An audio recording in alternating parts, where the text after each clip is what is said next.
What's up, everybody? Today we're going to be looking at everything related to Section 5 on the SAT, because this is something that most people were talking about, especially coming out of the March 13th test. Okay, but before we get started, if you could do me a huge favor and please like and subscribe. I know this is kind of a stupid thing to ask for, but it really does help out, especially with the videos. So let's get right into it. So what is Section 5? Section 5 of the SAT is an experimental section where College Board asks a series of questions that will be used on future SATs. So this can be anything from reading to writing to even math. You can have some math-related questions, you can have a passage, and then you'll have to answer, or it can be just like a normal writing section, but they'll use questions that you might not have seen. Okay, and how long is this Section 5? So here's a breakdown. So Section 1, you're going to start off having 65 minutes on your reading. Then you're going to have like a 5-minute break, usually 5 minutes. Then after that, you're going to move on to Section 2, the writing test, and you get 35 minutes for that. Then you have your no calc followed right behind with 25 minutes for that. Then you get your break in between the no calc and calculator section. You get your 55 minutes for your calculator section, and as soon as that's over, you get a 2-minute break. And if you have Section 5, you will take 20 minutes to do that, and since the SAT is no longer available, you would just leave after that. Or if your test does not include this Section 5, you can just leave, or whatever your administrators say.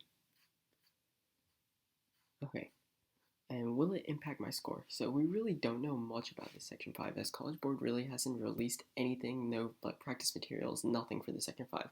It's kind of been just put out there that's saying, okay, fine, you might have this, you might be exposed to this. So, but as far as we know, this section has no impact on your score. However, College Board still wants you to complete this section to the best of your abilities, just like any other section. Okay, so what exactly are you going to be tested on? So, like I said before, the 5th section can have any subject on it: reading, writing, math, or maybe even a combination of these, so be prepared for anything. And does everybody have to take it? As mentioned before, again, so some test booklets may have it, some others won't. So within your testing center, there's obviously there's different tests. Everyone's going to have different tests, or majority of people are going to have different tests. This reduces the chance of cheating on the SAT. So some of them are going to have the Section 5, and they're going to have to stay back and take this section. Others will just leave.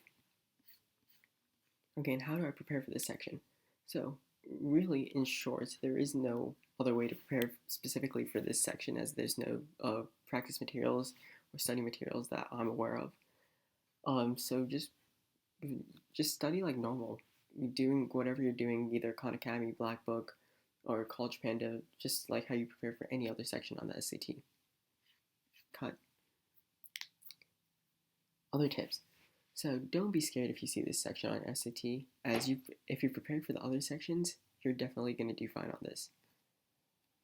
And as far as we know, it doesn't impact your score, but if you do see the section appear on your SAT, treat it as it does impact your score. Just don't randomly select the answers, because you never know what College Board's going to do or say. Alright, well that wraps up this video, so thank you guys for watching, and have a great day.